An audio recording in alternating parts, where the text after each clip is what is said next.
Bienvenue à cette capsule vidéo sur la numérotation routière au Québec par stratification. Pair et impair.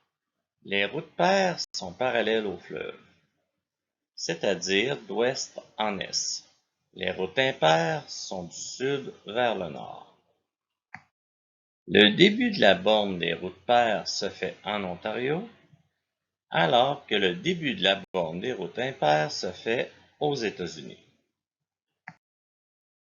Toutes les routes sont numérotées par tranche de 100, du plus gros au plus petit.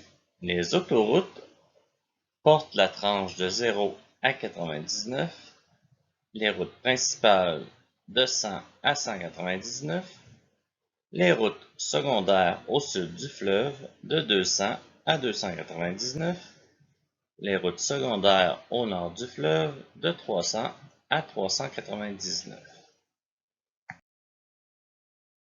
Les autoroutes ayant un chiffre plus grand que 400 sont dites de contournement ou collectrices. Les routes de contournement ont un chiffre pair, tel que la 440 et la 640. La 640 contourne donc la 40. Les routes collectrices ont un chiffre impair, tel que la 520, 720, 573, 973.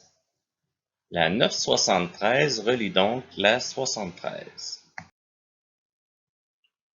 Les numéros de sortie correspondent à du kilométrage. Sur la 20, la sortie 315 égale 315 km de l'Ontario.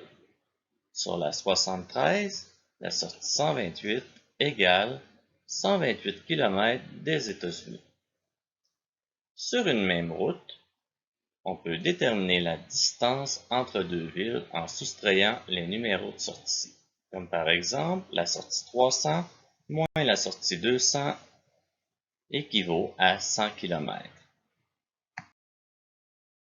À l'intérieur de la ville de Québec, les rues et les avenues s'entrecroisent. Les avenues sont nord-sud alors que les rues sont d'est en ouest. 3430 sur la 3e avenue se trouve entre la 34e rue et la 35e rue, alors que 350 sur la 70e rue se retrouve entre la 3e avenue et la 4e avenue. Portez attention, pour le reste du Canada, rien n'est valide. Comme par exemple la 401 en Ontario est d'est en ouest, ainsi que la Transcanadienne 1 qui est également d'est en ouest.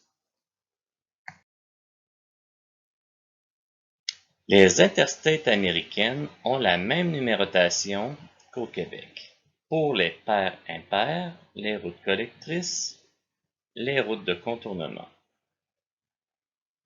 Attention, aux États-Unis, on est en 1000. Et voilà, merci.